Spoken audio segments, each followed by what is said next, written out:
This is the new Xiaomi Pad 7 Pro. Crazy fast, super sleek, and yes, I tested every feature and accessory so that you don't have to. Let's dive in. With a sleek aluminum build, 11.2-inch 144Hz HDR10 and Dolby Vision certified LCD display, Snapdragon 8S Generation 3 and quad speaker setup, Xiaomi is calling this a Pro for a reason.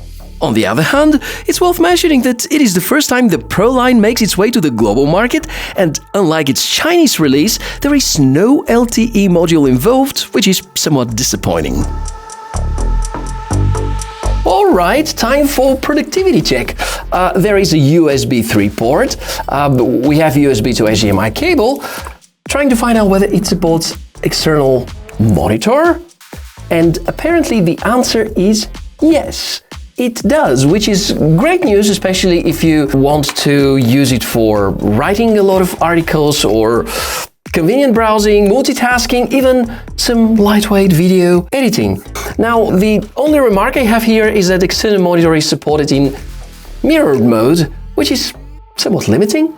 The feature is actually present since the Pad 6 line, essentially something that works with most USB 3-based systems. And here, in order to use it, you're gonna need a Type-C to HDMI cable, or a conversion kit, or even better, a dongle. Most Mac users are used to carrying such one, because these significantly enhance the productivity and your ability to work with extra peripherals. If you need external keyboard, or a mouse, or micro SD slot, which by the way is no longer present with the series, I guess this is ultimately among the most useful accessories you could get. Or get to try the originals. This time around, Xiaomi nail it with a keyboard case.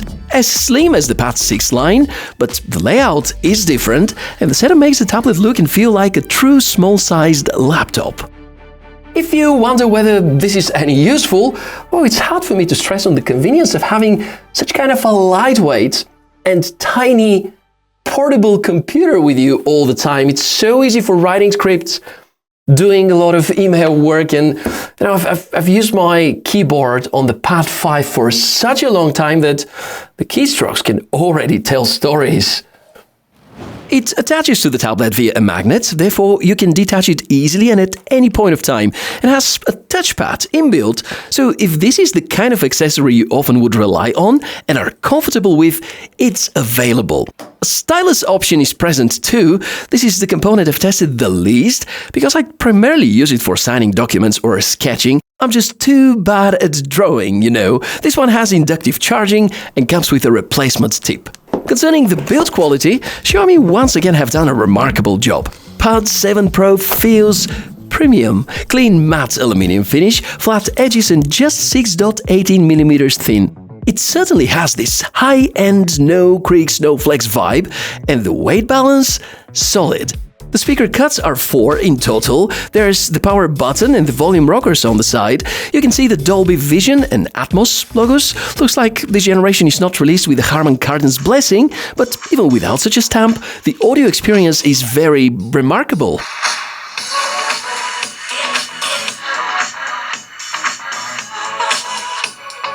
The technical specs are also a bliss. The famous Snapdragon octa-core beast inside with 8 or 12 GB of RAM, a lot of storage, 11.2-inch display, 50-megapixel camera, a close to 9,000 mAh battery with fast charging, fingerprint sensor, proximity sensor and a few others comes with Android 14 out of the box and will have at least another 4 major Android releases based on the Xiaomi's Hyper OS skin.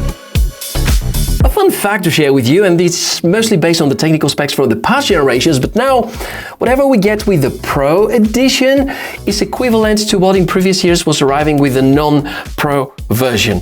Which means that the regular edition gets a bit demoted because it has much weaker system on a chip inside. It also has slower charging, a few other not as good features. The rest of the components are almost identical though. And unfortunately the Pro version globally does not come with LTE module. I would very much agree to what you think. It's a bummer. Now, something that probably would come as a surprise when I say it, because through the years I have famously criticized MIUI and Hyper OS for taking some weird decisions, but Hyper OS here on these tablets feels amazing, and it's probably the best flavor of Android setup for a tablet in 2025. Absolutely bloat-free, at least in my region, and I really love everything that they did, especially the integration with other Mi devices from their Mi ecosystem, because it very much feels now like the Apple ecosystem. But since we're on the hardware topic, and you're looking at the display, well, this panel unfortunately doesn't have AOD mode because it is just LCD. And before you tell me that you don't accept anything but AMOLED, let me quote 3 of the 2 Rhinelight certifications that it holds. Low blue light, circadian friendly, and flicker-free. You can't get the last one with AMOLED. Besides the cool sounding specs, which are all over the place, let me emphasize the practical benefits. The reading mode is very gentle to the eyes, and also the color tuning is fantastic. This is among the best LCD displays you can get on the market right now. And additionally, there's a matte glass version specially designed for artists and people who need a display with less reflections. Now we know about the display qualities, let's push it all to the maximum with some gameplay and multimedia. Feels weird playing on such a big screen, definitely takes some time to get used to. You know the Snapdragon 8S Generation 3, it is a beast, this thing crushes everything I throw at it. Genshin runs at high with barely any drops, and yes, the tablet barely heats up. Call of Duty also has no stutters with the maximum graphics settings, so if you plan to use the Pad 7 Pro for gaming, I'd say this definitely is a good idea. Combined with a quite decent battery, yeah, the fun should last long. One note though, despite the impressive sounding capacity, especially if we compare to a smartphone, the display size here is fairly large, thus the screen on times might be not as impressive as what we would expect them to be. Keep this in mind, especially when you run the tablet outdoors at maximum brightness. Of course, we talk about several hours at least, and in office environment it goes beyond 10 hours screen on time at around 50% brightness levels. Now, might be a good idea to throw in a few third-party accessories. If you have a joystick, then yeah, even more fun. External microphone would work too. You can take advantage of a lot more advanced audio, which is definitely going to be recognized during online meetings. Unfortunately, the inbuilt HyperOS camera app wouldn't support external Bluetooth microphones, so yeah, you might have to use a third-party solution. As for compatible third-party cheaper stylus, I'd let you do the research on your own. The original one comes with a bunch of advantages, though. Hey, this one also has a camera. Just want to stress on the fact that the camera this time is alright. 50 megapixel Samsung JN1 image sensor used inside. It used to be part of some smartphone setups years ago, so not to be disregarded. The camera app not as rich on functions. Speaking of software, I told you already, it's my favorite part.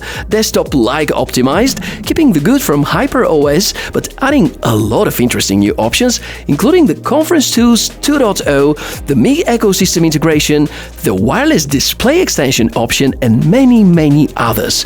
The software literally flies, and although Android has never been too desktop-oriented, feels like Xiaomi have worked a lot in order to optimize it the right way. Now, after all the praise, comes time for the reality check with the drawbacks. We did cover most of the flaws already. There is no micro SD slot, no 3.5mm jack, no always-on display because of the non-AMOLED panel, the lack of LTE, and the sub-10 ampere battery capacity. As for conclusion, well, this probably is among the best tablets of 2025. Definitely my personal favorite, and something which is so nicely productivity oriented, having almost the perfect kind of software and still very reasonable price, even if you pack it with all these super helpful accessories. At least that's my opinion. Now, I'm looking forward to see everything that you have to say in the comment section below the video. Thank you very much for watching this episode. Please support my hard, honest work here by checking any of the affiliate links in the video description area.